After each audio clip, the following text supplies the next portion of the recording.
பயபக்தியோடு close your eyes with godliness, fearing to God, bow down our head, pray for the message God wants to speak with us from Scripture. கர்த்தர் தம்முடைய வார்த்தையிலிருந்து நம்மோடு பேசும்படி வந்திருக்கிறார். ஹalleluya. நன்றி தகப்பனே, நன்றி, ஸ்தோத்திரம், கோடாகோடி ஸ்தோத்திரம். இந்த குளோரியஸ் திருச்சபைக்கு அடிமைகளை மகிமையின் தேவாலயத்திற்கு கொண்டு வந்த அன்பிற்காய் ஸ்தோத்திரம். ஏற்றுக்கொண்டு பயன்படுத்துகிற அன்பு போதகருக்காய், குடும்பத்திற்காய் ஸ்தோத்திரம். வந்த அன்பு விசுவாசிகளுக்காய் ஸ்தோத்திரம். போதனை உடைய வசனத்தின் மூலமாக எங்களோடு நீர் பேசும் நாங்கள் கேட்கிறோம். ஆசீர்வதித்து தெளிந்த ஒரு ஞானம், அறிவு மிகுந்த தெளிவோடு தம்முடைய பிள்ளைகள் மகிழ்ச்சியோடு கடந்து செல்ல நீரே கிருபை செய்யும்படிக்கு நாங்கள் ஊக்கமாய் ஜெபிக்கிறோம். ஆசீர்வதியும், தொடர்ந்து வழி நடத்தும். இயேசுவின் நாமத்தில் ஜெபிக்கிறோம் எங்கள் அருமை பிதாவே. எல்லாரும் சத்தமா ஆமென். யோசுவா சரித்திர புஸ்தகம் 23ஆம் அதிகாரம் 11வது வசனம். The book of Joshua chapter 23 verses 11.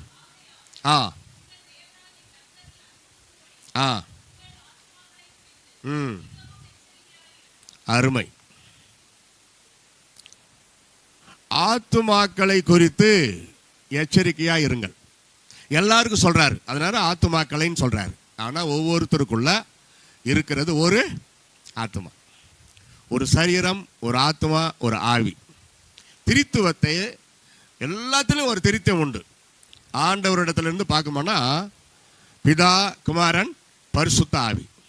நம்ம உடம்புல பாருங்க, ஆவி, ஆத்மா, சரீரம், இது பிப்ளிக்கல். அதே போல மெடிக்கல்ல யோசித்து பாருங்க, எலும்பு, தசை, ரத்தம், இது மூணுல எது இல்லாவிட்டாலும் வாழ முடியாது. கொஞ்சம் கற்பனை பண்ணி பாருங்க, நம்ம உடம்புல எலும்பே இல்லை, எப்படி இருக்கும்? கொஞ்சம் யோசிங்க. நம்ம உடம்புல எலும்பு இருக்கிறதுனால தான் இப்போ நம்ம இப்படி நிற்கிறோம். எலும்பே இல்லை, எப்படி இருப்போம்? குண்டா போண்டா மாதிரி இருப்போம், ரப்பர் மாதிரி. சரி, தசையே இல்லை, வெறும் எலும்பு. லேபில் பார்த்துருப்பீங்களா? படிக்கிறப்பா லைனாக போவோம் நாங்கள் ஸ்கூலில். லேபுக்கு கூட்டின்னு போவாங்க, அங்கே ஒரு எலும்பு கூடு நின்று இருக்கும், அதை வச்சு வாத்தியார் பாடம் நடத்துவார். சரி, எலும்பும் இல்லை, தசையும் இல்லை, வெறும் ரத்தம், எப்படி ஓடும்? பிளாஸ்டிக் இது மாதிரி எல்லாம். அது மட்டும் நடந்து போனால் ரோட்டில் எப்படி இருக்கும்? எங்கன்னா மரத்தில் மாட்டிக்கின்னு அறுந்துடும். எலும்பு மண்டலம், தசை மண்டலம், இரத்த ஓட்டம். இரத்த ஓட்டம்னாவே அது நரம்பு மண்டலத்தில் சேர்ந்துருது. இப்படி முக்கூறுகளால் நம்முடைய உடம்பு. ஆவிக்குரிய கண்ணோட்டம், ஆவி, ஆத்துமா, சரீரம். தேவனாகி கர்த்தர் முதல் மனிதனாகி ஆதாமை படைத்த பொழுது, அங்கிருந்து வந்தால் தான் நம்மளுக்கு தெளிவாக இருக்கும். ஒரு வார்த்தை ஒரு முறை தான் சொல்லுவேன், சிங்கிள் என்ட்ரி, பெரிய செய்தி, அதனால சுருக்கமாக முடிக்கணும். கவனமாக கேளுங்கள். களிமண் தேவைப்பட்டது, அது சேராக மாற்றப்பட தண்ணீர் தேவைப்பட்டது. இரண்டையும் இணைத்து சேராக்கி இப்போ அந்த ஆதாம் என்கிற அந்த பொம்மைக்கு உயிர் வேண்டும். தேவனாகிய கர்த்தர் குனிந்து ஆதாமின் நாசியிலே ஊதினார். ஜீவ சுவாசம் அடைந்து உயிர் பெற்றார். தன்னை படைத்த தேவனை துதித்தார். அப்போ பாருங்க, மண், தண்ணீர், காற்று இல்லாமல் நம்ம வாழவே முடியாது. இது சாதாரண ஒரு கருத்து. ஆவிக்குரிய கண்ணோட்டம் பாருங்க, மனிதன் ஆத்துமா இல்லாமல் வாழ முடியாது. ஆத்துமா இருக்குது, ஆனால் அது வாழாது ஒரு சிலருக்கு. நன்றாக கவனிக்கணும். 3 யோவான் 2 படிக்கிறோம், பிரியமானவனே, உன் ஆத்துமா வாழ்கிறது போல நீ எல்லாவற்றிலும் வாழ்ந்து சுகமாக இருக்கும்படி வேண்டுகிறேன். அப்படி முழு வசனமும் நம்ம போடணும். ஒரு வீட்டில் பார்த்துட்டேன், அதனால தான் இப்போ நான் சொல்கிறேன். என்ன பார்த்தேன்னா, பிரியமானவனே ஒரு 3 புள்ளி, நீ எல்லாவற்றிலும் வாழ்ந்து சுகமாயிரு. அந்த 3 புள்ளி ஏதோ கொஞ்சம் கட்டாயிருக்குதுன்னு அர்த்தம். அந்த இடம் பத்தலை. ஆனால் சுகமாயிருன்றதை நீத்தி கூட ஆத்மா வாழணும், அதை போட்டிருக்கணும். அவங்க அதை ரோமிங் பண்ணிட்டாங்க, சென்சார் மாதிரி கட் பண்ணிட்டு, பிரியமானவனே டேஷ் டேஷ் டேஷ் நீ எல்லாவற்றிலும் வாழ்ந்து சுகமாயிரு. ஆனால் முக்கியம் எது? உன் ஆத்துமா வாழ்கிறது போல. அப்போ ஆத்துமா சாகுமா? இருக்கும், ஆனால் செத்துறதுக்கு வாய்ப்பு உண்டு. ஆதாம் ஏவாளை பார்த்து, இந்த கனியை நீங்கள் புசித்தால் சாகவே சாவீர்கள் தேவனாகி கர்த்தர் சொன்னார். அவர்கள் தேவனுடைய கட்டளை மீறி புசித்தார்கள். செத்து போனார்களா? இல்லையே, தொடர்ந்து உயிரோடு தானே இருக்கிறாங்க. அப்போ என்ன அர்த்தம்னா, அவங்க மனசாட்சி செத்து போனது, அந்த ஆத்மா மரித்து போனது. அதான் அதுக்கு அர்த்தம். மரித்து போனாலும் ஆத்மா திரும்ப ஜீவன் பெற ஆண்டவர் கிருபை செய்வார். தமது ஜீவனை எனக்கும் தந்து தமது ஜீவனை எனக்கும் அளித்து ஜீவன் பெற்றுக்கொள் என்று உரைத்தார். ஆத்மா ஜீவன் நல்லா தெரிஞ்சுக்கணும். ஆத்மா ஜீவன் ரெண்டும் ஒன்று தான். பிப்ளிக்கல் ஆத்மான்ற வார்த்தையும் இயேசு கிறிஸ்து பயன்படுத்தி இருக்கிறார். ஜீவன் என்கிற வார்த்தையையும் இயேசு பயன்படுத்தி இருக்கிறார். ரெண்டுமே ஒன்று தான். அப்போ ஆத்மா வாழக்கூடாதபடி வேற ஏதோ ஒன்று வாழுது. அதை கொஞ்சம் யோசிக்கணும். உங்கள் சிந்தனைக்காக சொல்லுகிறேன். ஆத்மா வாழ்கிறது போலன்ட்டார்னா ஏன் அந்த ட்விஸ்ட் வச்சாரு? பிரியமானவனே, நீ எல்லாவற்றிலும் வாழ்ந்து சுகமா இருப்பாயாகன்னு சொல்லாம இடையில ஒரு பாயிண்ட் போட்டாரு. உன் ஆத்மா வாழ்கிறது போல. அங்கதான் இருக்குது. உன் ஆத்மா வாழுமானால் நீ எல்லாவற்றிலும் வாழ்ந்து சுகமா இருப்பாய். அதான் அதுக்கு விளக்கம். இன்னொன்று பார்க்கிறோம். மத்தேயு 16:26 இயேசு சொல்லுகிறார், ஒரு கேள்வி கேட்கிறார். அந்த கேள்விக்கு இதுவரைக்கும் பதிலே தெரியாது, சொல்ல முடியாது. மனிதன் உலகம் முழுவதையும் ஆதாயப்படுத்தி கொண்டாலும் தன் ஜீவனை கெடுத்து நஷ்டப்படுத்தினால் அவனுக்கு லாபம் என்ன? தன் ஜீவனை என்று சொல்லியிருக்கிறாரு, அதுதான் ஆத்மா. அவர் இந்த ரெண்டுத்துல எதையாவது வச்சு பேசுவார். ஜீவன் என்றாலும் ஆத்மா என்றாலும் ஒன்றே. அதனால நம்ம இதை முதலாவது தெரிஞ்சுக்கணும். யோசித்து பாருங்க. இந்த கேள்வி இன்றைக்கு வரைக்கும் யாராலும் பதில் சொல்ல முடியாது. ஏனென்றால் தன் ஆத்மாவை கெடுத்து தன் ஜீவனுக்கு ஈடாக எண்ணத்தை கொடுப்பான். நஷ்டப்படுத்தினால் கிடையாது. ஆத்மாவாகிய ஜீவனை கெடுத்து நஷ்டப்படுத்தி கொண்டால் லாபம் கிடையாது. தன் ஜீவனை கெடுத்தாலும் அவனுக்கு லாபம் கிடையாது. அப்போ லாபம் என்ன? பாவத்தின் சம்பளம் மரணம்ன்றாங்களே, அந்த லாபம் தான். பாவத்துக்கு கூட சம்பளம் உண்டா? உண்டு. என்ன? இரண்டாம் மரணமாகிய அக்னி கந்தகம் எரிகிற கடல். The second death of hell fire, burning hell. Bible படிக்கிறவங்க எல்லாத்தையும் படிக்கணும். வெறும் ஆசீர்வாதம், வெறும் வாக்கு தத்துவம், வெறும் சந்தோஷம், மகிழ்ச்சி, காப்பாற்றுவேன், பொன் போல பாதுகாப்பேன், இதையே பிடித்து கொண்டு ஆத்மாவை கெடுத்து கொள்ளக்கூடாது. உன் ஆத்மா வாழ்கிறது போலன்றார். அதே போல நீதிமொழிகள், இப்போ இது தலைப்பு தான். நீதிமொழிகள் 19:2 ஆத்மா அறிவில்லாமல் இருப்பது நல்லதல்ல, கால் துரிதமானவன் தப்பி நடக்கிறான். It is not good the soul without knowledge. அப்படியாப்பட்டவன் கால் துரிதமாய் நடப்பான், கேட்க மாட்டான். சொல்லு பேச்சை கேட்காதுங்க. நிறைய இடத்துல பார்த்துருக்குறோம். சொல்லு பேச்சு கேட்க மாட்டாங்க, கீழ்ப்படிய மாட்டாங்க. அந்த ஆணவம், பெருமை, உலகத்திலேயே பயங்கரமான பெரிய ஒரு பாவம் பெருமை. அதில் தான் தள்ளப்பட்டான். இன்னைக்கு வாலாட்டுன்னு இருக்கிறான். இது ஒன்றும் தப்பு இல்லை அப்படின்னு நைஸாக நயங்காட்டி பயில் காட்டி பிசாசு நிறைய பேரை நரகத்திற்கு கொண்டு போகிறான். ஆண்டவரை கீழே தள்ளிட்டதுனால அவன் டைரக்டாக ஆண்டவரோடு மோத முடியாது. ஆண்டவரால் படைக்கப்பட்ட, ஆண்டவரால் ரட்சிக்கப்பட்ட, இன்னும் சொல்ல போனால் பரிசுத்த ஆவியின் அபிஷேகம் பெற்ற கர்த்தருடைய பிள்ளைகளை தான் பிசாசு சோதித்து வேடிக்கை பார்ப்பான். அவனுக்கு திருப்தி என்ன? பின்வாங்கிடணும். ஏற்கனவே ரட்சிக்கப்பட்ட கர்த்தருடைய பிள்ளைகள் பின்வாங்கி நாசமாக போனோம், இயேசு ஒன்றும் கடவுள் இல்லை அப்படின்னு சொல்கிற அளவுக்கு அவன் மறுதளிக்க வைப்பான். சமீபத்தில் சில ஆண்டுகளுக்கு முன்னாடி ஏதோ ஒரு தேசத்தில் ஆயிரக்கணக்கான விசுவாசிகள் கொண்ட திருச்சபையின் போதகர் மறுதளிச்சிட்டார். இயேசுநாதரை மறுதளிச்சிட்டார். அவருக்கு சத்தியம் தெரியலன்னு அர்த்தம், அவ்வளோதான். அப்படி தான் நம்ம சொல்ல முடியும். ஏன் தமிழ்நாட்டிலே சில ஆண்டுகளுக்கு முன்னாடி நம்ம சவுத்தில் தான், இந்த பக்கம் ஏரியா தான், ஒரு 200 குடும்பம் இயேசுநாதரை விட்டு பின்வாங்கிட்டாங்க. என்னன்னா கிறிஸ்துவங்களுக்கு எந்த சலுகையும் கிடைக்கலையா. ஒரு வயிற்று பிழைப்புக்காக அங்கங்க ரத்த சாட்சியா மறிக்கிறாங்க ஆண்டவருடைய பிள்ளைகள் இயேசுவுக்காக. முதல் ஈப்ரூஸ்ல இருந்து ஆங்கிலத்தில் மொழிபெயர்த்த வில்லியம் டின்டேல் கம்பத்தில் கட்டிட்டாங்க. அவர் செய்த தப்பு அதானா, பைபிளை ஆங்கிலத்தில் வெளியிட்டாராம். அது பெரிய பாவமா. அந்த ராஜா மன்னிப்பு கேட்க சொன்னார். இங்கிலாந்து இளவரசர் பைபிளை ஆங்கிலத்தில் மொழிபெயர்த்ததற்காக நான் மன்னிப்பு கேட்க முடியாது, அது இயேசுவை மறுதளிப்பதாகும்னு சொல்லிட்டார். அதனால கம்பத்தில் கட்டி கிருஷ்ணாவில் ஊற்றி கொளுத்திட்டாங்க. அவரை ரத்த சாட்சியா மறிக்கிறப்ப அவர் சொல்றாரு, ஆண்டவரே இங்கிலாந்து தேசத்து ராஜாவுடைய மனக்கண்களை திறப்பீராக சொன்னார். சொல்லிட்டு மறித்தார். சரித்திரம் படிச்சு பாருங்க, வில்லியம் டின்டேல் வாழ்க்கை வரலாறு புல்லரிக்கும். அதனால தான் சொல்றது, ஆவிக்குரிய புஸ்தகம் எல்லாம் படிக்கணும், மிஷனரிகள் வாழ்க்கை வரலாறெல்லாம் படிக்கணும். எந்த ராஜா மன்னிப்பு கேட்கும்படி சொன்னாரோ, எந்த ராஜா இவர் வெளியிட்ட ஆங்கில வேதாகமங்களை சுட்டெரித்தாரோ, கொளுத்தினாரோ, அதே வேதாகமத்தை மீண்டும் கோடிக்கணக்கில் வெளியிடுவதற்கு பல ஸ்தாபனங்கள் முன்னுக்கு வந்தது. அதில் ஒன்றுதான் கிதியோன் பைபிள் சொசைட்டி. அதே ராஜா அரண்மனையில் அந்த இடம், அந்த ராஜா வாழ்ந்த அந்த கட்டடம் வேதாகமம் வைத்து வேதாகம காட்சி பொருளாக மாறிவிட்டது. கைத்தட்டி கத்திர ஸ்தோத்திரம் பண்ணுங்க. அல்லேலூயா. ஆமா, ஆத்துமா ரொம்ப முக்கியம். அருமையானவர்களே, நம்ம அதை எப்போ யோசிக்கணும்? பேதுரு எழுதுகிறார் ரொம்ப முக்கியமான ஒரு நீண்ட வார்த்தை. 1 பேதுரு 2:11, பிரியமானவர்களே, அந்நியரும் பரதேசிகளுமா இருக்கிற நீங்கள் ஆத்துமாவுக்கு விரோதமாய் போர் செய்கிற மாம்ச இச்சைகளை விட்டு விலகி, புறஜாதிகள் உங்களை அக்கிரமக்காரர் என்று விரோதமாய் பேசும் விஷயத்தில் அவர்கள் உங்கள் நற்கிரியைகளை கண்டு அவற்றின் நிமித்தம் சந்திப்பின் நாளிலே தேவனை மகிமைப்படுத்தும்படி நீங்கள் அவர்களுக்குள்ளே நல் நடக்கை உள்ளவர்களாய் நடந்து கொள்ளுங்கள் என்று புத்தி சொல்லுகிறேன்.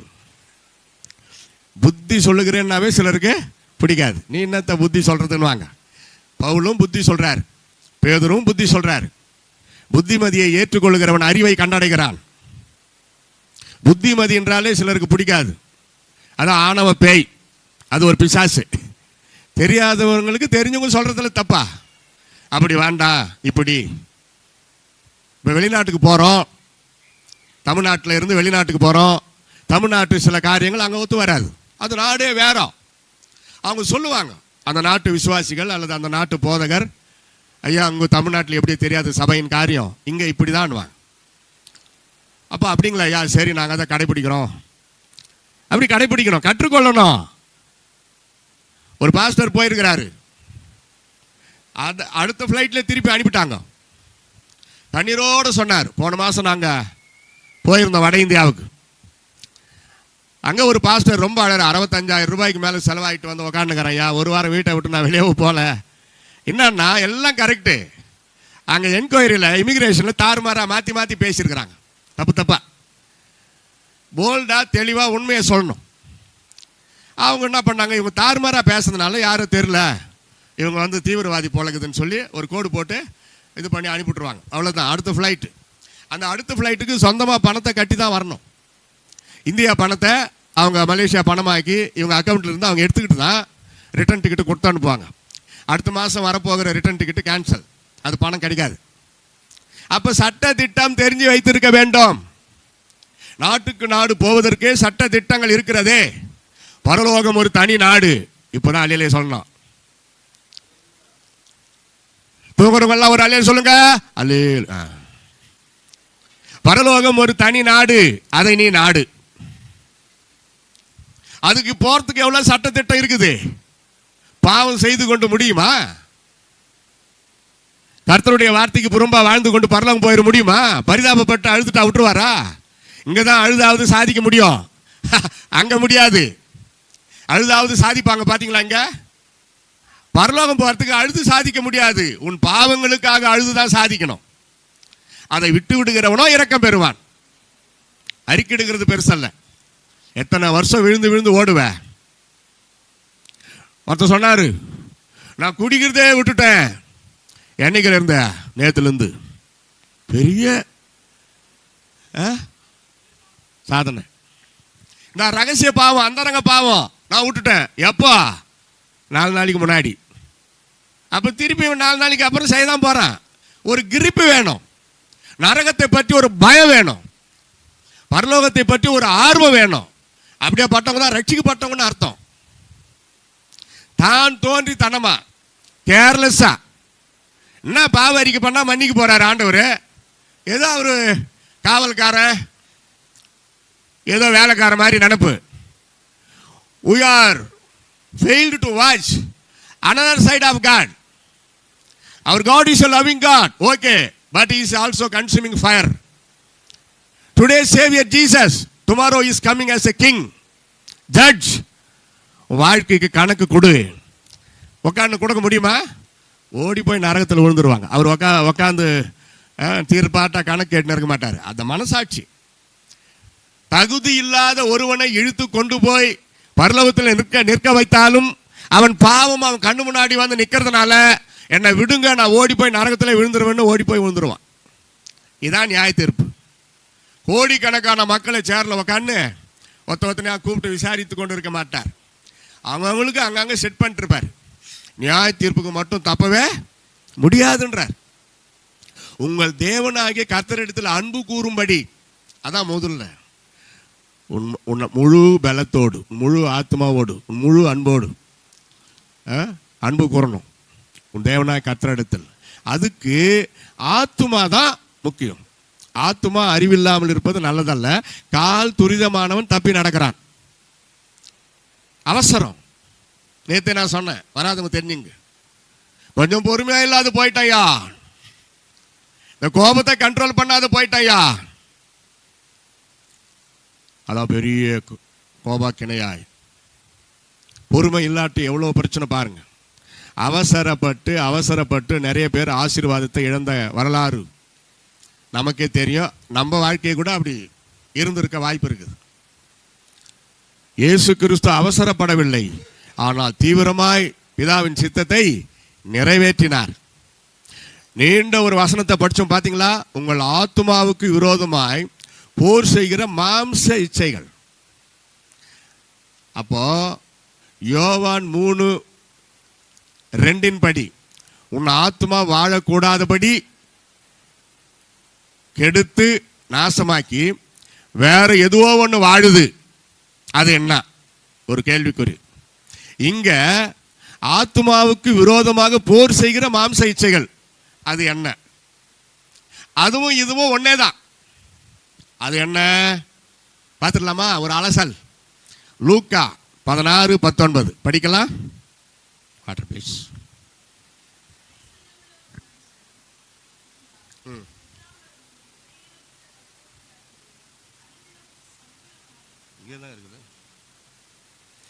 சம்பிரமமாய் வாழ்ந்தான். சொல்லுங்க எல்லாரும். ஆமா. எக்ஸ்டர்னல் அப்பியரன்ஸ், லக்ஸூரியஸ் லைஃப் அப்படி வச்சுக்கலாம். அவன் ஐஸ்வர்யமாய் வாழ்ந்தது பாவம் அல்ல. ஐஸ்வர்யம் பாவமா? ஐஸ்வர்யம் எல்லாவற்றுக்கும் உதவும், ஊழியத்திற்கு உதவும். ஊழியத்திற்கு ஏற்ற பணத்தை தந்து ஆசீர்வதிக்கிறார். அப்படி ஒரு பாட்டெல்லாம் கூட பாடணும். பணம் பாவம் அல்ல, பணமோ எல்லாவற்றுக்கும் உதவும் என்றுதான் வேதம் சொல்லுகிறது. இந்த ஐஸ்வர்யவான் சம்பிரமமாய் வாழ்ந்தான். இந்த சம்பிரமமாய் தான் பாவம். லக்ஸூரியஸ், வசதி தேவை, ஆனால் ஆடம்பரம் தேவையில்லை. இது ரூல்ஸ் கர்த்தருடைய பிள்ளைகளுக்கு. ஃப்ரிட்ஜ் இல்லையா? ஜெபம் பண்ணுங்க, வாங்குங்க. கடன் வாங்கி லோன் போட்டு ஒஸ்தி, ரொம்ப உயர்ந்த அந்த தெருவில் யார் வீட்டிலும் அவ்வளோ ஒஸ்தி ஃப்ரிட்ஜ் இருக்காது, அப்படி வாங்கிட்டு வாங்க. அதுக்கப்புறம் அதை தீர்க்க முடியாமல் அதையே விற்று கடனை தீர்ப்பார்கள். எதுக்கு? பக்கத்திலே கடைங்க எல்லாம் இருக்குது, காய்கறி கடை இருக்குது, எல்லாம் இருக்குது. எதுக்கு ஃப்ரிட்ஜு? எல்லாமே பக்கத்தில் இருக்கிறப்ப ஃப்ரிட்ஜ் எதுக்கு? ஒருத்தர் பேசுகிறார் யூடியூப்ல, ஒவ்வொரு வீட்டிலே ஒரு சவப்பெட்டி இருக்கிறது, அதான் ஃப்ரிட்ஜா. நம்ம நினைக்கிறோம் வச்சிருந்து 4 நாள் 5 நாள் வச்சிருந்து சூடு பண்ணி சாப்பிட்டா பாய்சன். உங்களை நீங்களே சாகடித்துக் கொள்ளுகிறீர்கள்.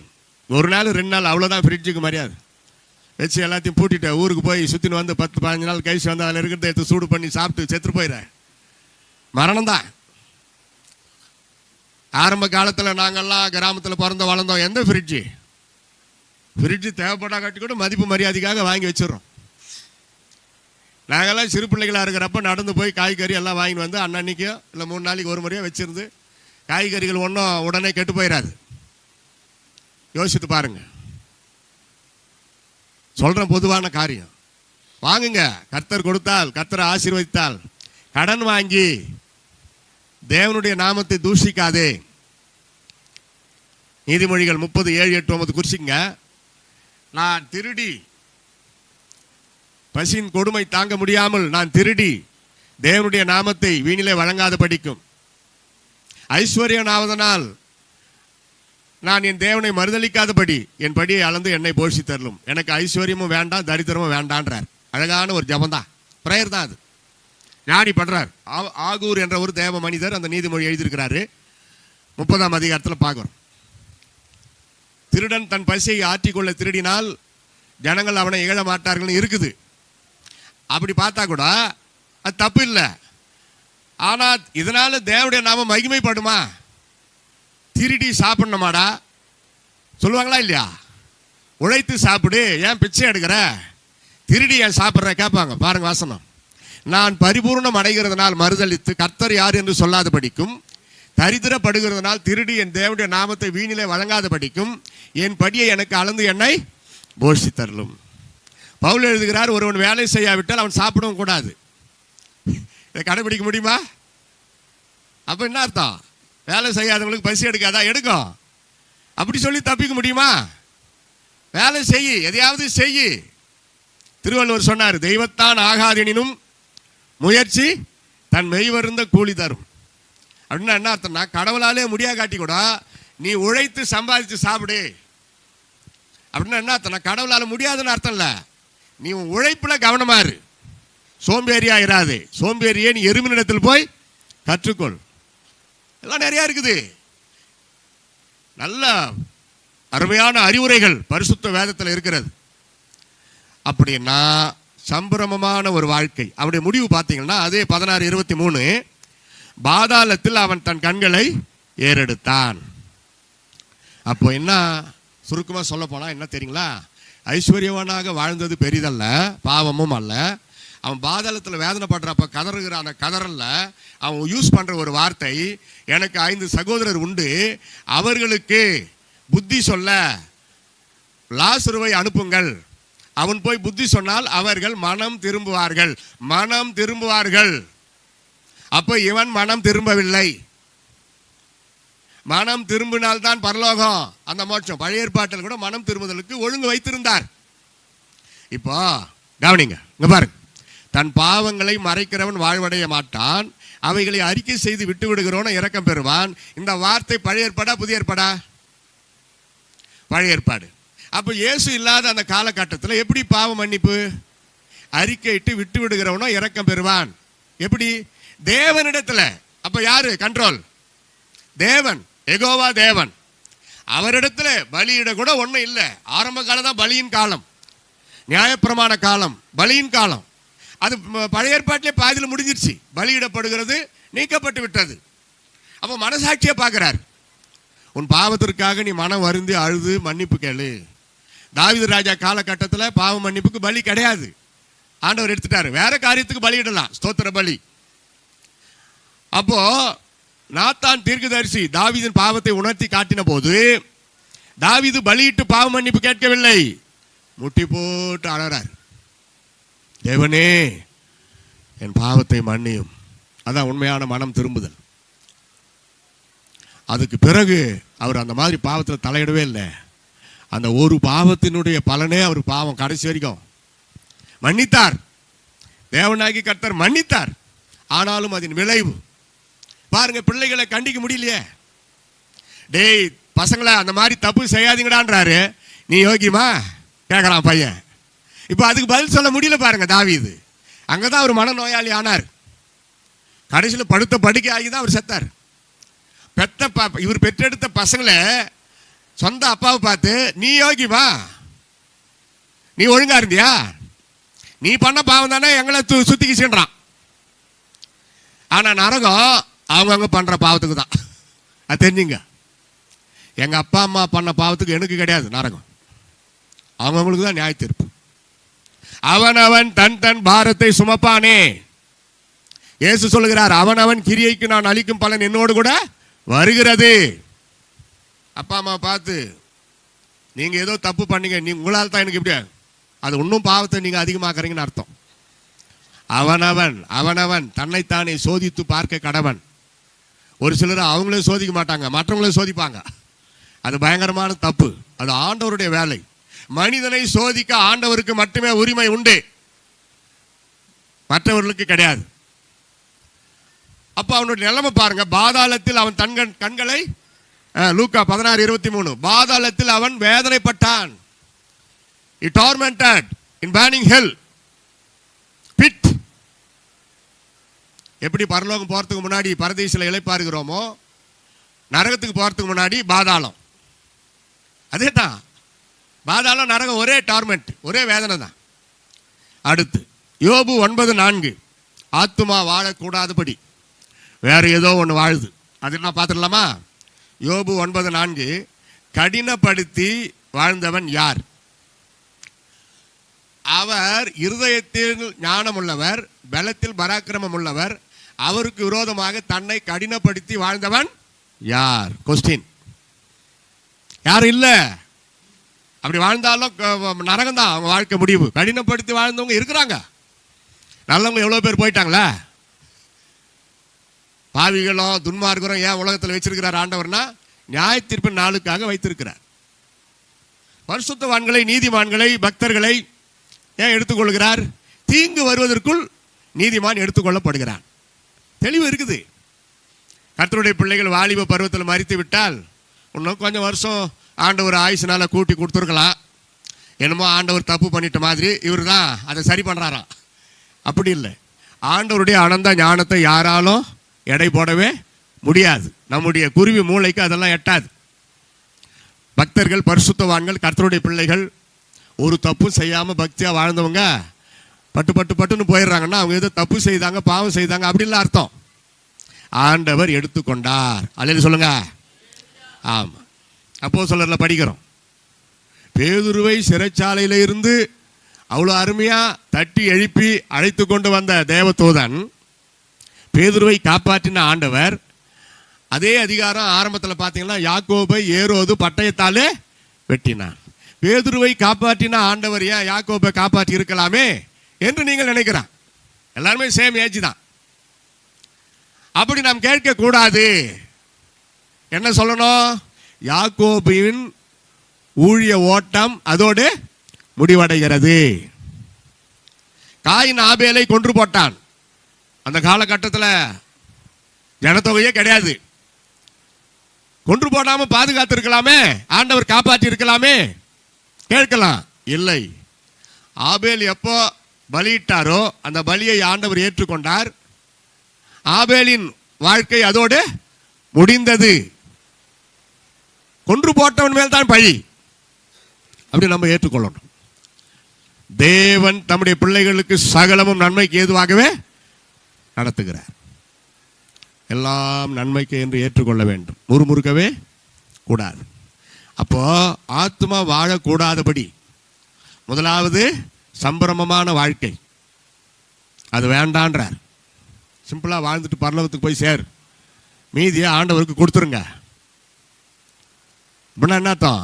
ஊழியத்துக்கு கொடுத்துருங்க, சபையில் கொடுத்துருங்க.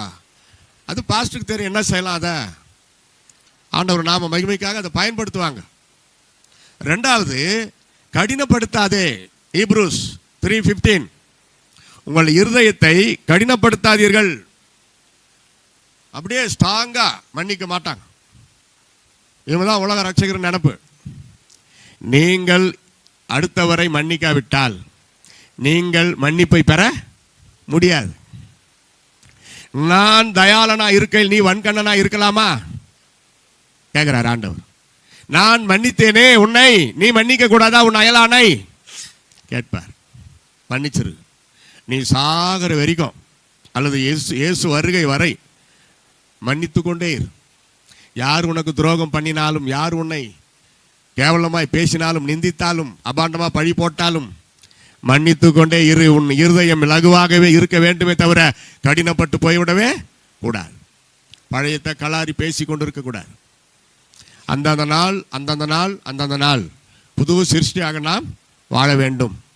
3:8 சொல்றோம். எபிரேயர் வனாந்தரத்தில் கோபம் ஊட்டினது போல உங்கள் இருதயத்தை கடினப்படுத்தாதீர்கள். ரோமர் 2:5 படிக்கிறோம். உன் கடின இருதயத்தால் நீ உனக்கு கோபாக்கினை குவித்து கொண்டாயே. உன் கடின இருதயம், உன் மன கடினத்திற்கும் குணப்படாத இருதயத்திற்கும் ஏற்றபடி தேவனுடைய நீதியுள்ள தீர்ப்பு வெளிப்படும் கோபாக்கினை நாளிலே உனக்காக கோபாக்கினையை குவித்துக் கொள்ளுகிறாயே. எச்சரிக்கிறார் பாருங்க. டேஞ்சரஸ். டேஞ்சரஸ். காணாதவர் போல இருந்துருவார். நீ யாருன்னு எனக்கு தெரியாதுன்றவார். என்னடா இது ஆச்சரியமாக இருக்குதுல்ல, ஜபம் பண்ணுறோம், பாட்டு பாடுறோம், என்ன இது ஆண்டவர் நான் ஆமாம் உன் பேரே இல்லை ஜீவ புஸ்தகத்தில். நான் ஜபம் பண்ணேன் அங்கே வந்து எட்டலை, உன் பேரே ஜீவ புஸ்தகத்தில் இல்லையே, ஜபம் எப்படி கேட்பார்? மெயின் பீஸே அவுட்டு. ஜீவ புஸ்தகத்தில் பெயர் எழுதப்படாத அவன் என்னதான் ஜபம் பண்ணாலும் ஒருத்தன் முதலாவது அவன் ஜெபிக்கிற ஜபம் என் பாவங்களை எல்லாம் மன்னியும், அதான் முதல் ஜபம். அது இல்லை, அதை பற்றி பேச்சே இல்லை. வாழ்நாள் ஃபுல்லாக 4 மணி நேரம் 5 மணி நேரம் 3 மணி நேரம் ரைட்டு. கர்த்தர் விரும்பாத ஏதோ ஒன்று 5 மணி நேரம் ஜெபிக்கிற சகோதரா சகோதரி, அது குறித்து பெருமை.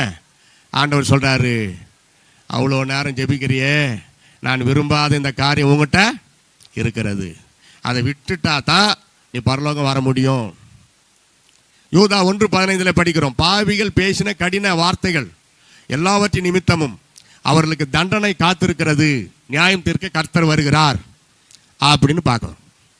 அப்போ ஆத்மா வாழக்கூடாதபடி கடின இதயம் நமக்கு வேண்டாம். 3 ஆதியாகமம் 6:5-6 என் ஆவி என்றைக்கும் மனிதனோடு போராடுகிறது இல்லை என்றார். காரணம் 5ஆம் வசனம், மக்களின் அக்கிரமம் அதிகமாகிவிட்டது பூமியிலே மானிடர். ஆதியாகமம் 6:5-6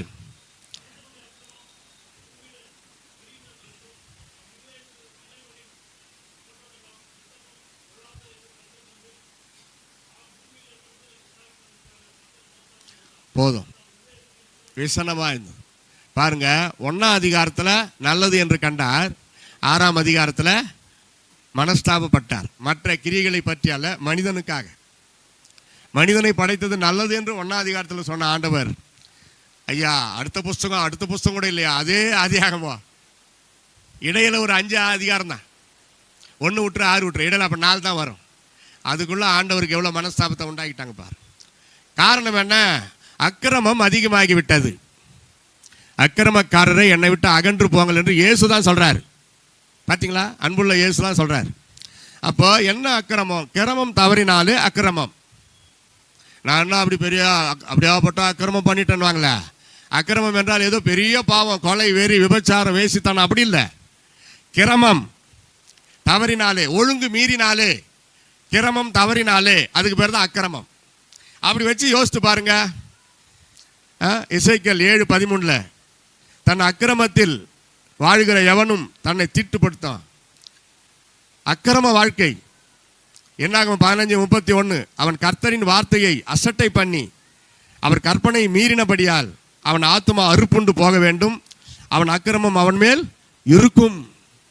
கர்த்தரின் வார்த்தையை எப்போ அசட்டை பண்றாங்களோ, நீதிமொழிகளில் படிக்கிறது போல தகப்பனின் போதனையை தள்ளுகிறார்களோ, தாயின் வார்த்தைக்கு கீழ்ப்படியாமல் எதிர்த்து நிற்கிறார்களோ, கோபப்பட்டு பேசுவார்கள். பார்த்தீங்களா, அக்கிரமம். சில குடும்பத்தில் அப்பா இருந்தால் பயந்துக்கின்னு இருப்பாங்க, ஏன்னா அவர் ரொம்ப கண்டிஷனாக இருப்பாது. அவர் போயிட்டாருன்னா அம்மாவை மிரட்டிக்கின்னு இருப்பாங்க. பயங்கரமான பாவம், நரகம். தெரிஞ்சுங்க, நரகம் சொல்லிட்டேன் இன்னைக்கு. நரக வாழ்க்கை. பைபிள் சொல்லுது, உன் தகப்பன் புத்தியை கேள், உன் தாயின் போதனையை தள்ளாதே. அப்ப கேட்கல, தள்ளிட்டேன், முடிவுக்கு தான் நம்ம வரணும். ஆண்டவர் எரிச்சல் உள்ளவராய் இருக்கிறார். போதனை கேட்டு விட வேண்டியதை விட்டுட்டு மனம் திரும்பி ஆண்டவருக்கு பிரியமாய் வாழ்கிறவர்கள் தான் அவருக்கு சந்தோஷம். பாருங்க, தாவீது எவ்வளவு பெரிய ராஜா.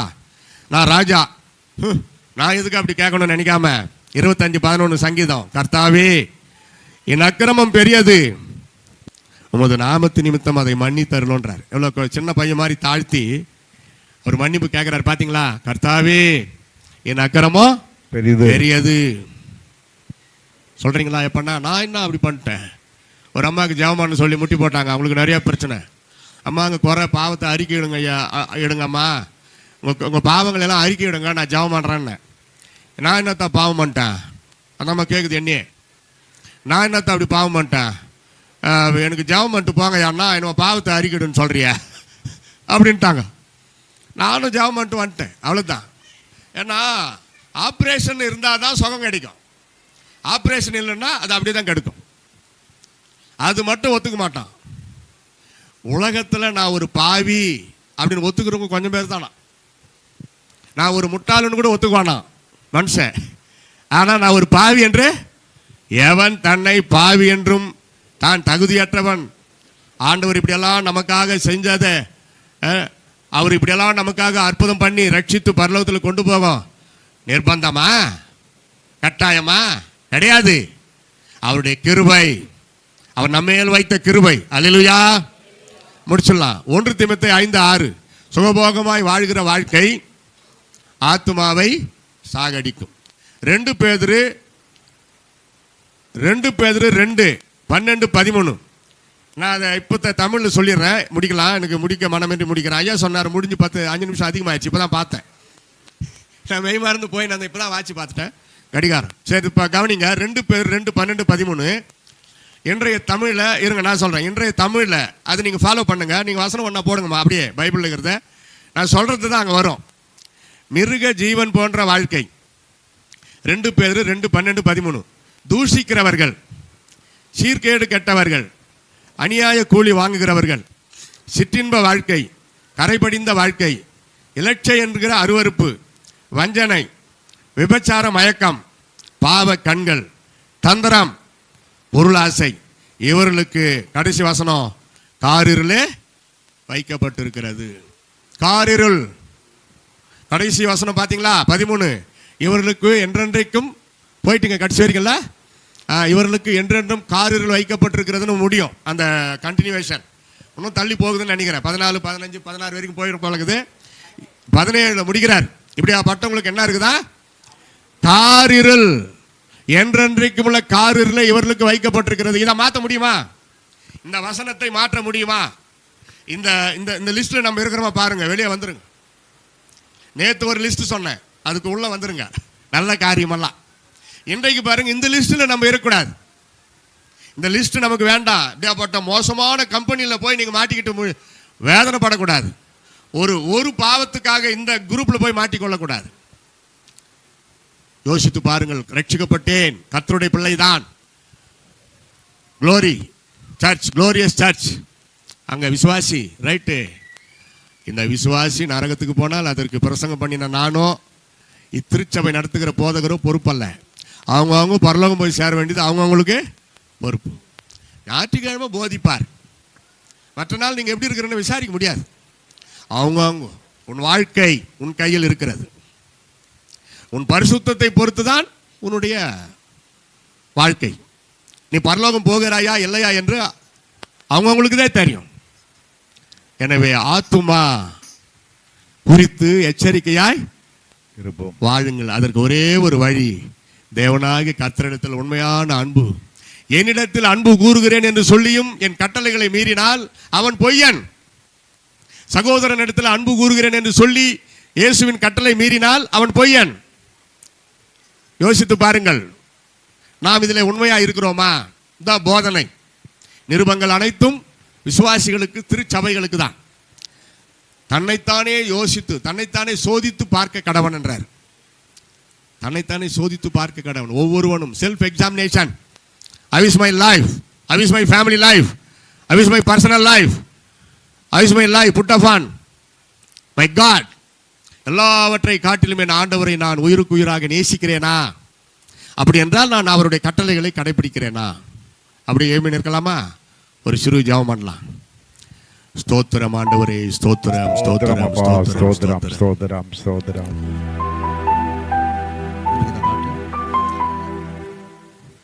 ஒரு 2 ஸ்டான்ஸா பாடி சகோதரி உங்களுக்காக ஜெபம் பண்ணுவார்கள். புது ஊழியக்காரர் வந்தா ஒரு நிமிஷம் அதிகமா பாடிட்டு prayer. Hallelujah, praise the Lord, hallelujah. அருமையான தேவனுடைய பிள்ளைகளே, கர்த்தர் நம்மோடு பேசுகிறார். நம்முடைய ஆத்துமாவை நாம் பரிசுத்தமாய் காத்துக்கொள்ள வேண்டும். அவருடைய வருகையிலே நாம் காணப்படும் பொழுது நாம் சந்தோஷமாய் கர்த்தருடைய சமூகத்தில் நாம் காணப்பட வேண்டும். வருத்தங்களோ பாரங்களோ நம்மை சூழ்ந்து கொள்ளக்கூடாது. ஆண்டவரே, உடைய வருகையில நான் காணப்பட என்னிடத்துல எந்த குறைகள் இருந்தாலும் மன்னிங்கப்பா, என்னை பரிசுத்தப்படுத்துங்க ஆண்டவரே என்று சொல்லி தேவ சமூகத்தில் நாம் ஒப்பு கொடுப்போம். வருத்தப்பட்டு பாரம் சுமப்பவரே, வருவீரே சுவண்டை இளைப்பார. வருத்தப்பட்டு பாரம் சுமப்பவரே, வருவீரே சுவண்டை இளைப்பார. தாகமுள்ளவரை பாரும் என்றார், தாகத்தோடே வாரும் சாமாரியாளை கண்டார். தாகமுள்ளவரை பாரும் என்றார், தாகத்தோடே வாரும் சாமாரியாளை கண்டார். கண்ணீர் கேட்டார், அவள் தாகம் தீர்த்தார், பாவ மன்னிப்பை கொடுத்து மகிழ செய்தார். கண்ணீர் கேட்டார், அவள் தாகம் தீர்த்தார், பாவ மன்னிப்பை கொடுத்து மகிழ செய்தார். வருத்தப்பட்டு பாரம் சுமப்பவரே, வருவீரே சுவண்டை இளைப்பார. வருத்தப்பட்டு பாரம் சுமப்பவரே, வருவீரே சுவண்டை இளைப்பார. பெரும் பாடுள்ளவோர் இருந்தால், கடும் நோய் நீங்க பலரிடம் சென்றால். பெரும் பாடுள்ளவோர் இருந்தால், கடும் நோய் நீங்க பலரிடம் சென்றால். நம்பிக்கை இழந்தால் நாதன் இயேசுவை கண்டால், நடுங்கி வஸ்திரம் தொட்டு சுகமடைந்தாள். நம்பிக்கை இழந்தால் நாதன் இயேசுவை கண்டால், நடுங்கி வஸ்திரம் தொட்டு சுகமடைந்தாள். வருத்தப்பட்டு பாரம் சுமப்பவரே, வருவீரே சுவண்டை இளைப்பார. வருத்தப்பட்டு பாரம் சுமப்பவரே, வருவீரே சுவண்டை இளைப்பார. நாடு நகரங்கள் சுற்றி நடந்தார், நாடே வழி வேறில்லை என மொழிந்தார். நாடு நகரங்கள் சுற்றி நடந்தார், நாடே வழி வேறில்லை என மொழிந்தார். காலை படைத்தார், அத்தி மரத்தை கண்டார், அடியற்றிருப்பதை கண்டு சபித்தார். காலை படைத்தார், அத்தி மரத்தை கண்டார், அடியற்றிருப்பதை கண்டு சபித்தார். வருத்தப்பட்டு பாரம் சுமப்பவரே, வருவீரே சுவண்டை இளைப்பார. வருத்தப்பட்டு பாரம் சுமப்பவரே, வருவீரே சுவண்டை இளைப்பார. நாலு நாளாயிற்றே நாரும் என்றார், நம்பிக்கை விடாதே அவன் பிழைப்பான் என்றார். நாலு நாளாயிற்றே நாரும் என்றார், நம்பிக்கை விடாதே அவன்.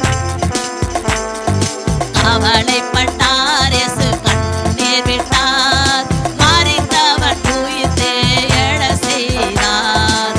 அவளைப்பட்டார், இயேசு கண்ணீர் விட்டார், மரித்தவன் உயிர்த்தே எழ செய்தார். வருத்தப்பட்டு பாரம் சுமப்பவரே, வருவீரே சுவண்டை இளைப்பார. வருத்தப்பட்டு பாரம் சுமப்பவரே, வருவீரே சுவண்டை இளைப்பார. வருத்தப்பட்டு பாரம் சுமப்பவரே, வருவீரே சுவண்டை இளைப்பார.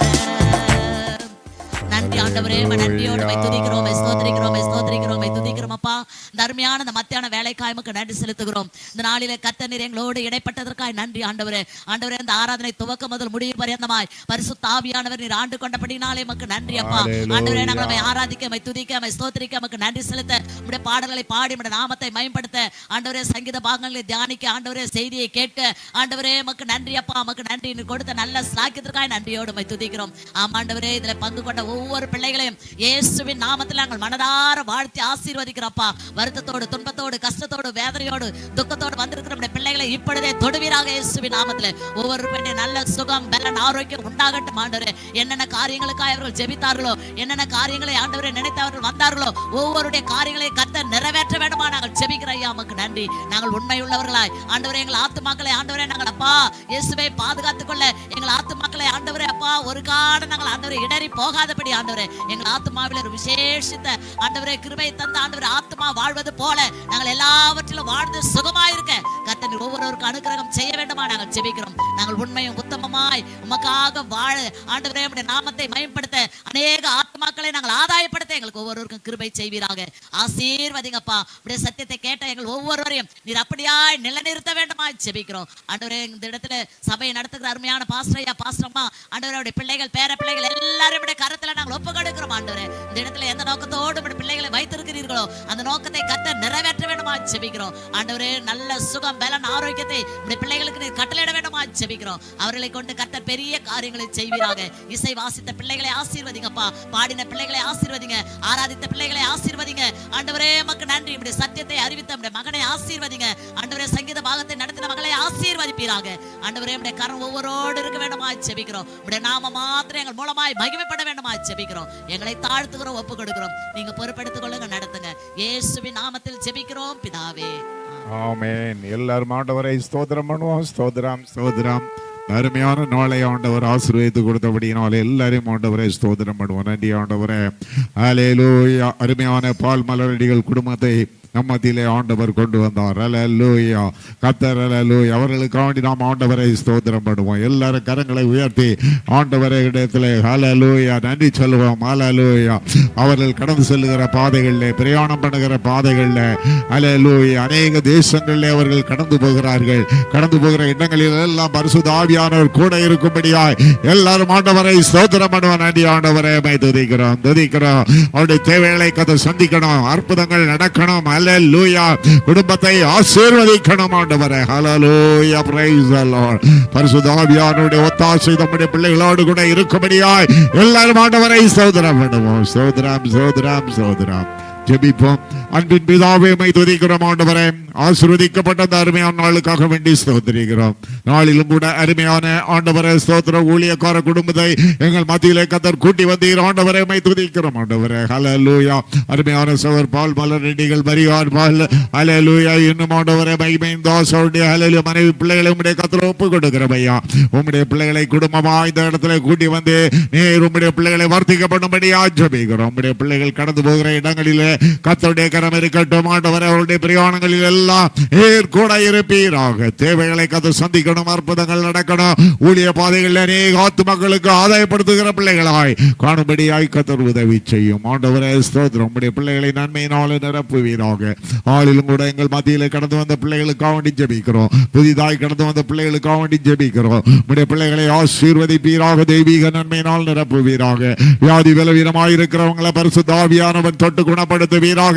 அற்புதங்கள் நடப்பதாக. தேவையோடு கூட இருக்கிற குடும்பங்களுடைய தேவைகளை கதை சந்திக்கும்படி ஜெபிக்கிறோம் ஆண்டவர். தாமே உம்முடைய பிள்ளைகளை கரப்பிடித்து வழி நடத்தும்படி ஜெபிக்கிறோம்.